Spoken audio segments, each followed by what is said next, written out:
This is an Apostrophe podcast production. You're soaking in it. Scores of it in an instant. Your teeth look whiter than no.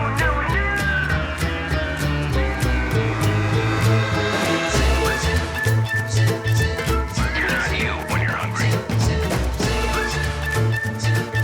You're in good hands with Austin.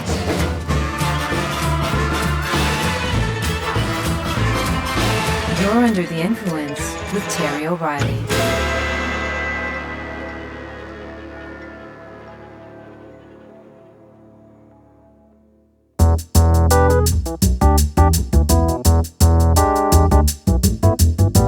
Back in 1965, Les Emerson joined an Ottawa-based band called the Staccatos. The band had a few minor hits, but never seemed to achieve the success they hoped for. In 1968, the band was enlisted by Coca-Cola to split an album called A Wild Pair with some hopeful young Winnipeggers called the Guess Who. The record was mailed free to any customers who sent in enough Coke proof of purchases. That album was a moderate success. The Guess Who hit it big later that year with These Eyes. But still, the Staccatos struggled. Next, they released a single titled Half Past Midnight, but the band was criticized for sounding too much like the Beach Boys. 2 years later, the Staccatos released an album titled Five-Man Electrical Band. While the record got some initial attention, it too fizzled. At that point, the band decided to change their style, their direction, and their name. That's when the Staccatos formally adopted their album title and became the Five-Man Electrical Band. Then, they left Ottawa to go on a tour of California. While driving along Route 66, Les Emerson was struck by the proliferation of advertising billboards along the highway that continually blocked the beautiful view. He thought, wow, everywhere you look, there's a sign. It didn't take him long to write a song about the experience. He called it Signs. That song was put on the B-side of a single.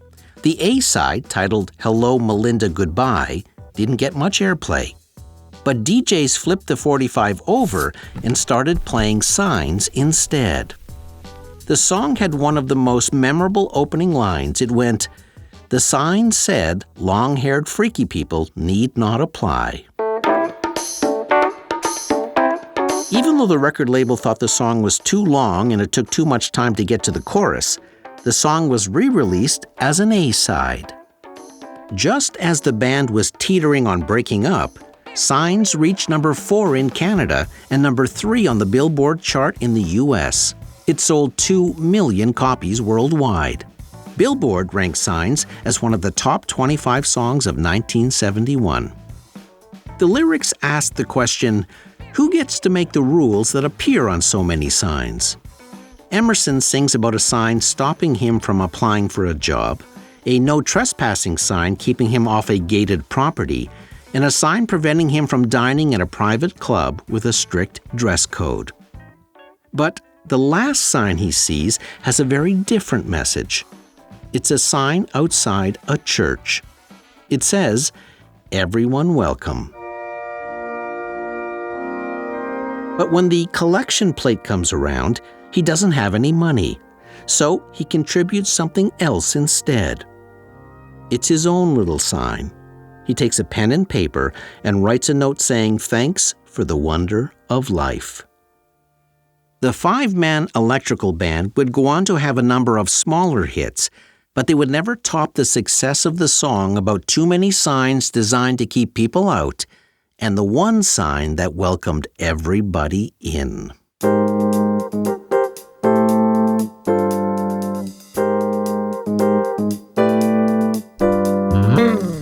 That church sign Les Emerson sang about all those years ago has gone through a lot of change recently. For years, signs outside churches were strictly about service times and sermon topics. But today, they are witty, humorous, and thought-provoking. As congregations start to dwindle, churches are using their signs as a marketing tool to attract new members. Those one-sentence sermons are getting a lot of attention. You're under the influence.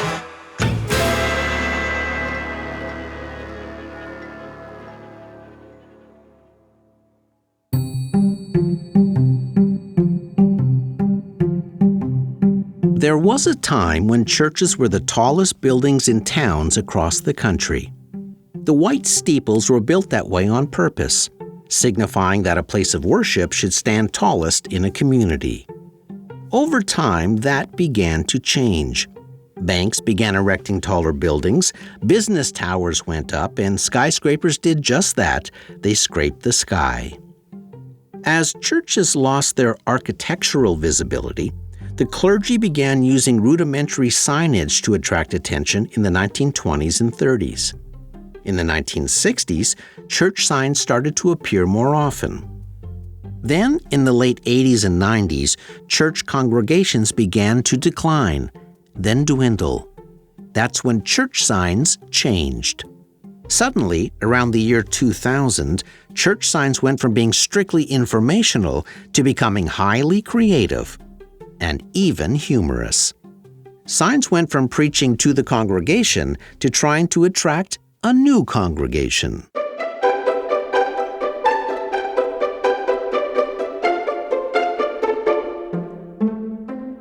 Back on April Fool's Day in 1990, a woman named Cheryl Evans was hired to oversee the building and grounds of the Southwest Church of Christ in Amarillo, Texas. Her responsibilities also included the 4-by-10-foot sign that sat outside the church. Evans decided to put up a new message every Monday morning, and she learned a few things pretty quickly. She came to understand that you couldn't just put, "You're all going to hell," on the sign. It was too judgmental. People didn't want to read that on a sign. Clearly, Cheryl Evans had to figure out another way to communicate. So instead of "You're all going to hell," she put up a message that said, "How would you like to spend eternity? Smoking or non-smoking?" It prompted a lot of chuckles and people honking their horns and waving as they passed by. That got Evans thinking. Maybe humor was the way to connect with people. Being in charge of the church's sign was a big responsibility, and Cheryl Evans took it seriously. But the messages she chose came from the lighter side of life. The more humorous the sign, the more people noticed it. So she took the latter and arranged the plastic letters to say, "Have trouble sleeping? We've got sermons." Evans was amazed at the response. Soon, she started collecting ideas and writing down phrases in a big plastic notebook. In the pre-internet days, her inspiration came from everywhere, out of books, calendars, and bumper stickers. She collected funny lines from her travels and found nuggets in sermons. The city estimated that 44,000 people drove by the church every day. The sign became her church's small outreach ministry. Sure enough, it started to attract new parishioners. Then one day, a magazine did an article on Cheryl Evans and her unique signs. That's when other churches took notice. Soon, unusual church signs began popping up all over the place. In the year 2000, James Harvey, a former Sunday school teacher and college dean, wrote a book on church signs called 701 Sentence Sermons. The success of that book led to 4 more. Harvey then began offering a pro bono consulting service to help churches create a sign messaging plan. He tries to convince churches that they have a huge cost-effective opportunity to have a drive-by ministry. Harvey believes unique signs can attract new people to a congregation, and signs can also give messages of hope to people who may never step foot in the church, but that message can still reach their hearts.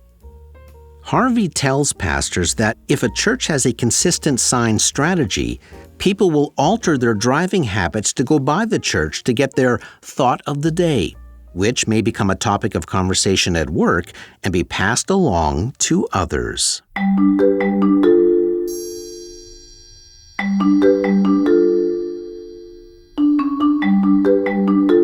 While some churches have a powerful sign ministry, others still do nothing at all. The reasons are varied. Some feel that churches shouldn't indulge in marketing. Some pastors insist the only important message is the sermon topic of the week. Some have had a few negative reactions to their signs and revert back to traditional event information.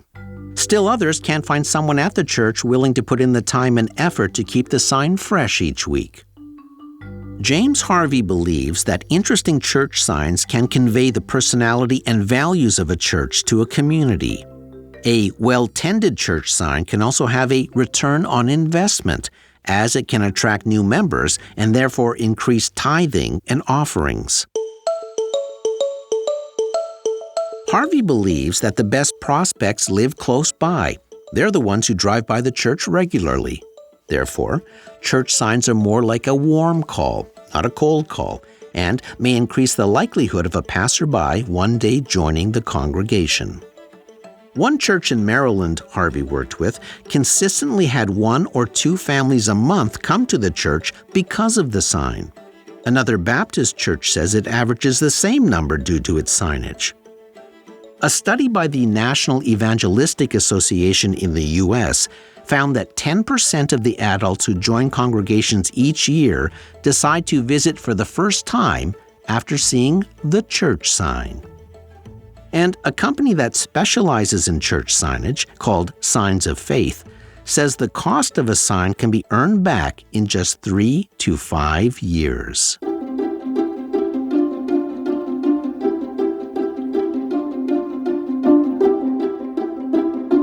When I was young, I remember asking my father if God had a sense of humor.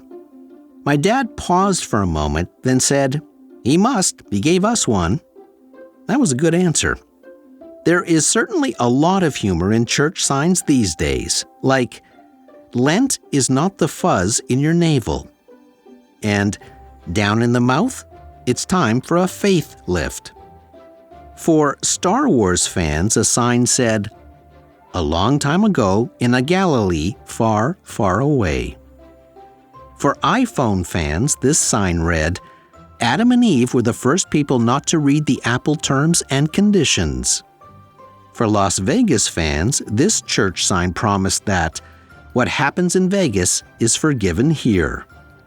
In the dead of winter, a church in Calgary put up a sign that would be copied by many churches going forward. It said, "Whoever is praying for snow, please stop." A church that had both its air conditioning units stolen put this message on their sign: "Whoever stole our AC units, keep one. It's hot where you're going." Enough said. Speaking of heat, this sign has a little fun with spelling. It said, "Exposure to the sun prevents burning." Sun spelled S-O-N. And a Catholic church posted this message: "Staying in bed shouting, 'Oh God,' does not constitute going to church." That's very funny. The true art of the church sign is to create something that gets attention and makes people smile, but at the same time has a serious subtext, like, "Forbidden fruit creates many jams." Funny, and oh so true. Having written many billboard ads in my career, I can tell you that a sign should ideally contain around 7 words or less in order for passing cars to absorb the message. That means brevity is key. It also means memorable messages are very difficult to write, especially in a pandemic.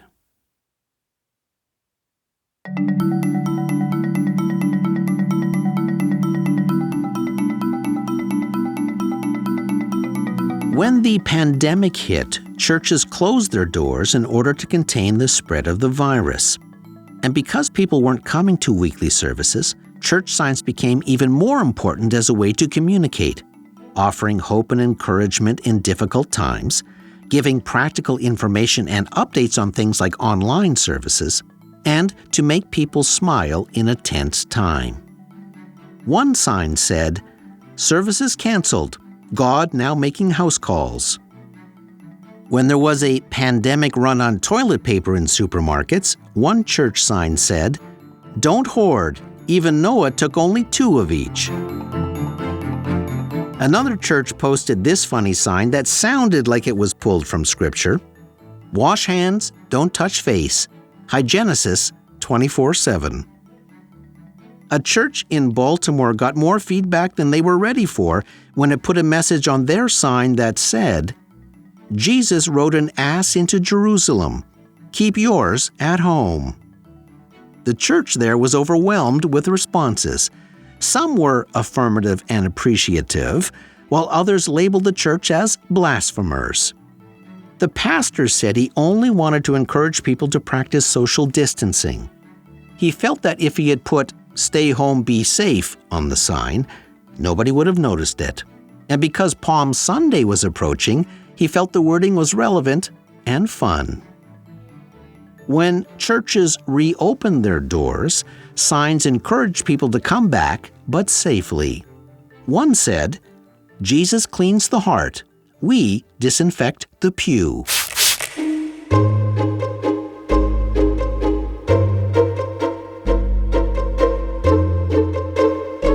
Here are the 10 commandments of a good church sign according to Reverend David J. Klassen. Number 1. Thou shalt not use so many words that it makes it impossible to read the sign while traveling in a passing car. 2. Thou shalt use large enough letters so they can be easily read on a foggy night by a driver with one burned-out headlight.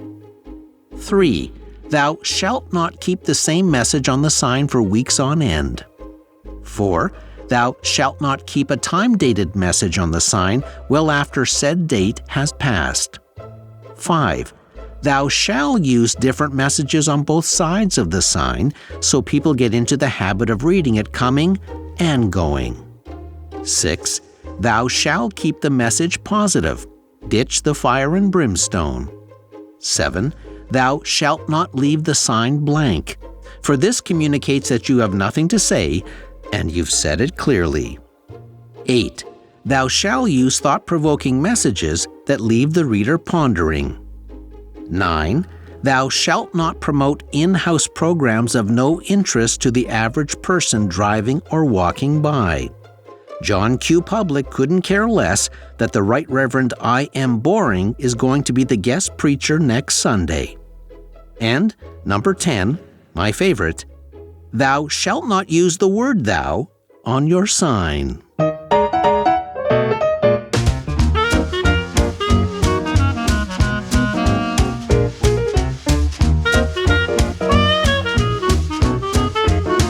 Sometimes churches with good intentions have sign fails. A Baptist church in Massachusetts put up a message that said, "God is now here." Except the spacing on the letters was too tight, so it read as, "God is nowhere." Another church sign meant to offer assistance by saying, "Don't let worries kill you. Let the church help." Another read, "Do you know what hell is? Come hear our preacher."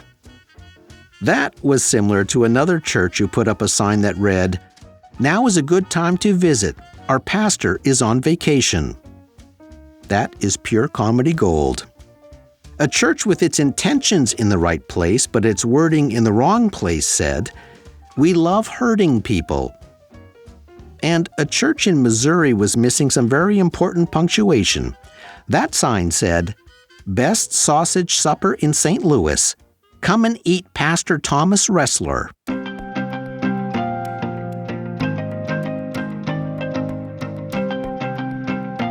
Statistics Canada says that only 68% of Canadians report having a religious affiliation. That was the first time it had dipped below 70% since StatCan began tracking the number. In 2019, only 23% of Canadians attended church services at least once a month. While the number of Muslims, Sikhs, and Hindus is increasing, Christianity is in steep decline. The United Church of Canada, the second largest Christian denomination here, say they lose on average one church per week, and that's expected to accelerate. In 2019, the Statistics and Research Officer of the Anglican Church said that with the heavy declines they've been seeing in their congregations, it may run out of members completely by 2040. Recently, the Pew Research Center found that faith is also declining in America. The study observed, for example, that there was a 12% drop in people who identify as Christian. That's the highest rate that's ever been recorded. And it's mostly younger people who are moving away from the church. More and more are claiming to be agnostic, atheist, or believe in nothing in particular. For those people, it's going to take a lot to walk into a church. What may be keeping them away are the prevailing stereotypes for the church, often viewed as negative and judgmental.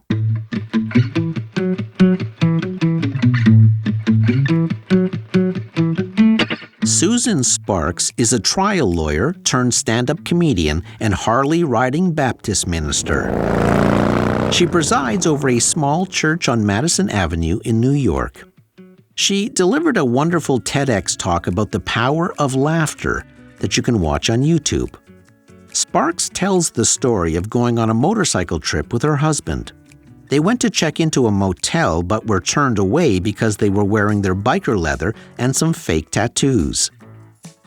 Later that night, Sparks returned to that same motel without her biker jacket and put her Reverend Susan Sparks business card down on the counter.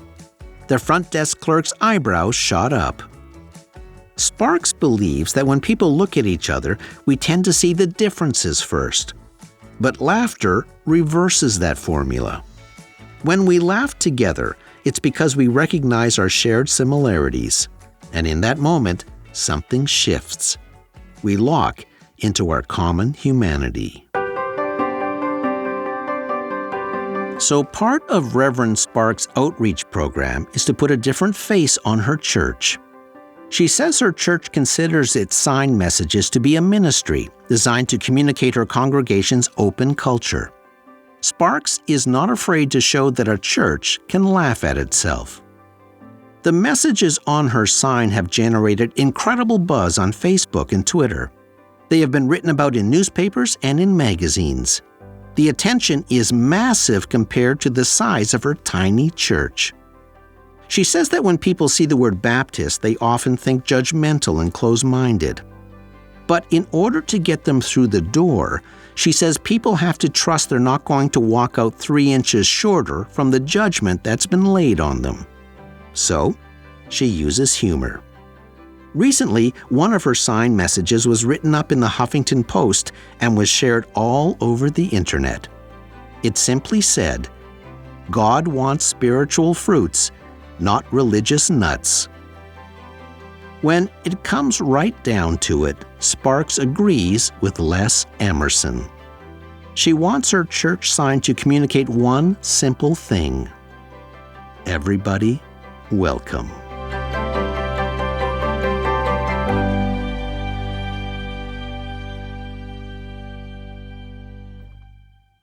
From the very first chapter of Genesis to the words of Revelation, signs play a prominent role in the Bible.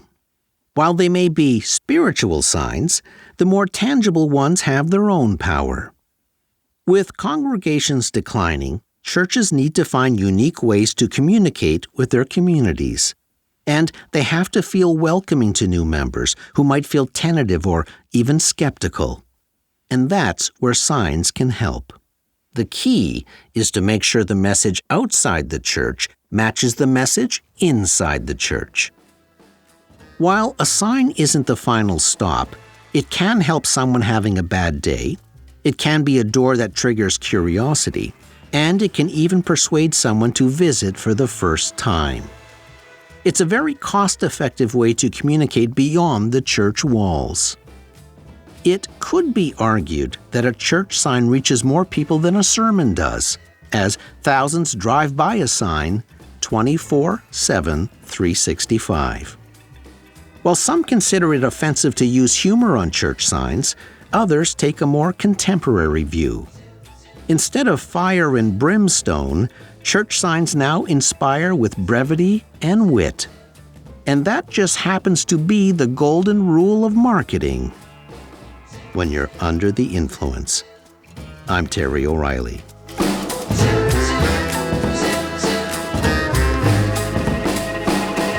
This episode was recorded in the Terrestream Mobile Recording Studio. Producer, Debbie O'Reilly. Sound engineer, Jeff Devine. Research, Allison Pinches. Under the Influence theme by Ari Posner and Ian Lefevre. Music in this episode provided by APM Music. Follow me on social at Terry O Influence. This is Season 12 of Under the Influence. If you're enjoying this episode, you might also like Elevator Pitches, Season 3, Episode 14. You'll find it in our archives wherever you listen to the show. And you can now find our podcasts on the Apostrophe YouTube channel. Or listen ad-free, I'm not judgmental, on Amazon Music. See you next week. Fun fact: what country is so small you can walk around it in just 1 hour? Answer: the Vatican.